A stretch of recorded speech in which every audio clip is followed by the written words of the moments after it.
अस्सलामु अलैकुम वरहमतुल्लाहि वबरकातुहू। दोस्तों, हमारा चैनल सब्सक्राइब करें, बेल आइकन को दबाना ना भूलें ताकि हमारी न्यू अपलोड वीडियोस की नोटिफिकेशन आपको मिलती रहें। शेयर करें, लाइक करें, कमेंट करें। पिछली वीडियो में कुछ मसलों के बारे में हम लोगों ने जाना था कि वज़ू के क्या मसले हैं, जो कि मौलाना अशरफ अली थानवी बहिश्ती ज़ेवर से लिए गए हैं। आज और कुछ मसलों के बारे में जानेंगे इंशाअल्लाह। तो शुरू करते हैं अपना पहला मसला नंबर 13। जब वज़ू कर चुके हैं तो सूरह इन्ना अंज़लना और यह दुआ पढ़ें। अल्लाहुम्मा अजअलनी मिनत तव्वाबीन वजअलनी मिनल मुतahhiरीन वजअलनी मिन इबादिकस सालिहीन वजअलनी मिनल लज़ीन ला खौफुन अलैहिम वला हुम यहज़नून। वज़ू के बाद इस दुआ को और इन्ना अंज़लना को पढ़ना चाहिए। मसला नंबर 14। जब वज़ू कर चुके हैं तो बेहतर है कि 2 रकात नमाज पढ़ें। इस नमाज को जो वज़ू के बाद पढ़ी जाती है तहतुल वज़ू कहते हैं। हदीस शरीफ में इसका बहुत बड़ा सवाब है। मसला नंबर 15। अगर एक वक्त वज़ू किया था फिर दूसरा वक्त आ गया और अभी वज़ू नहीं टूटा है तो उसी वज़ू से नमाज पढ़ना जायज़ है, और अगर ताज़ा वज़ू करें तो बहुत सवाब मिलता है। मसला नंबर 16। जब एक बार वज़ू कर लिया और अभी वह टूटा नहीं तो जब तक उस वज़ू से कोई इबादत ना कर ले उस वक्त तक दूसरा नहीं वज़ू करना मकरूह है और मना है। और नहाते वक्त किसी ने वज़ू किया है तो उसी वज़ू से नमाज पढ़ना चाहिए, बगैर उसके टूटे दूसरा वज़ू ना करें।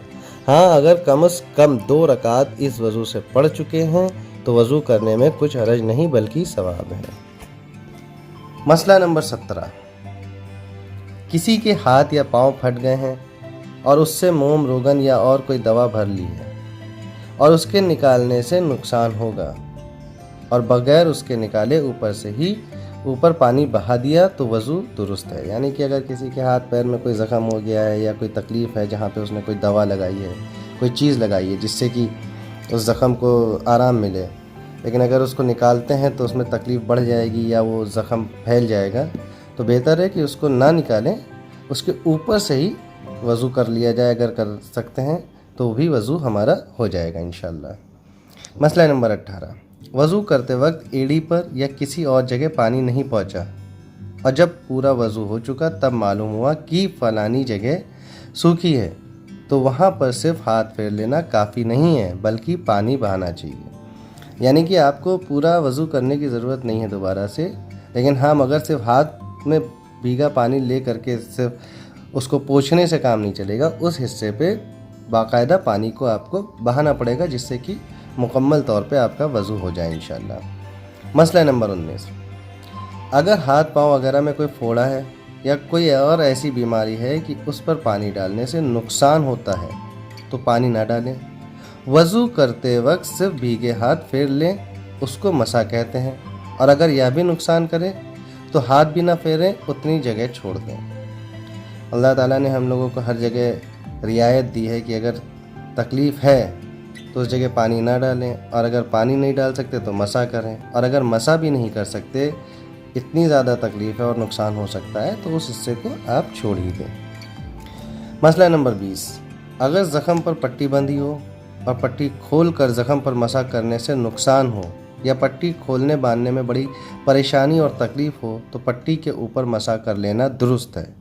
अगर ऐसा ना हो तो पट्टी पर मसा करना दुरुस्त नहीं, पट्टी खोलकर ज़ख़म पर मसा करना चाहिए। यानी कि अगर आपका ज़ख़म इस कदर है कि आप पट्टी नहीं खोल सकते, आपको परेशानी होगी, नुकसान होगा, या कोई पट्टी खोलने वाला नहीं है तो आपको जो है उस पर सिर्फ मसा करना है। लेकिन अगर ज़ख़म बहुत बड़ा नहीं है, आप पट्टी आसानी से खोल के वापस बांध सकते हैं, तो आपको पूरा खोलना पड़ेगा। ज़ख़म के हिस्से पे भी अगर आप मसा कर सकते हैं तो बेहतर है, नहीं तो आपको बगिया हिस्से पे मसा करना ज़रूरी है, धोना ज़रूरी है। मसला नंबर 21। अगर पूरी पट्टी के नीचे ज़ख़म नहीं है तो पट्टी खोलकर ज़ख़म छोड़कर और सब जगह को धो सकें तो धोना चाहिए, और अगर पट्टी ना खोल सकें तो सारी पट्टी पर मसा कर लें। जहाँ ज़ख़म है वहाँ भी और जहाँ ज़ख़म नहीं है वहाँ भी। मसला नंबर 22, हड्डी के टूट जाने के वक्त जिस तरीके से प्लास्टर या बांस या खपच्ची रखकर टिक्की बनाकर बांधते हैं, उसका भी यही हुक्म है कि जब तक टिक्की ना खोलें या प्लास्टर ना खोल सकें, टिक्की और प्लास्टर के ऊपर हाथ फेर लिया करें।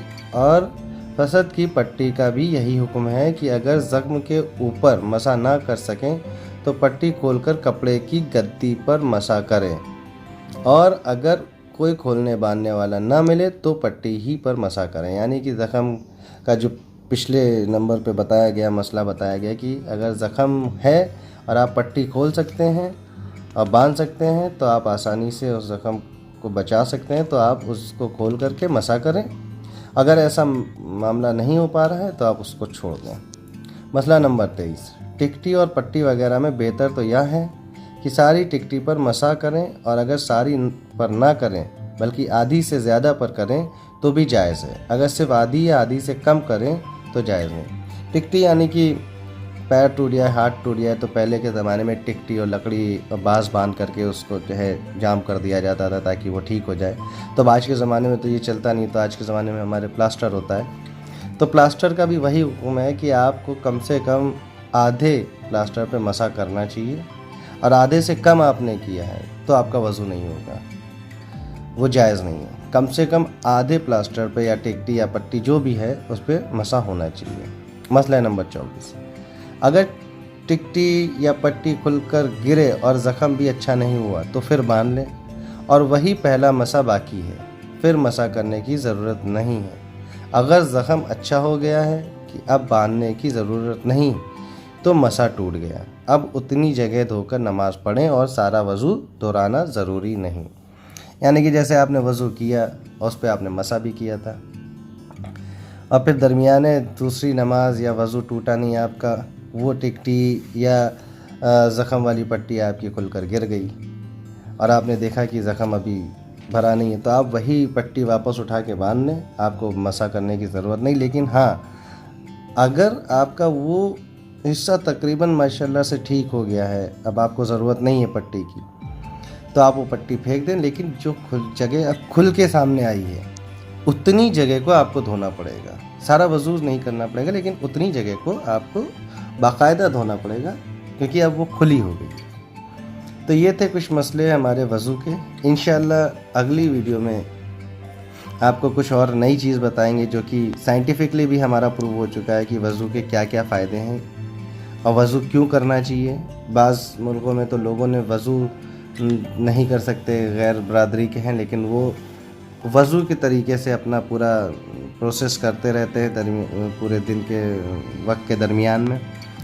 इंशाअल्लाह आपको वो भी बताएंगे, और वज़ू कौन सी चीज़ें ऐसी हैं जिनसे वज़ू टूट जाता है, जो वज़ू तोड़ देने वाली चीज़ें हैं। इंशाअल्लाह अगली वीडियो में आपको उसके बारे में भी बताएंगे।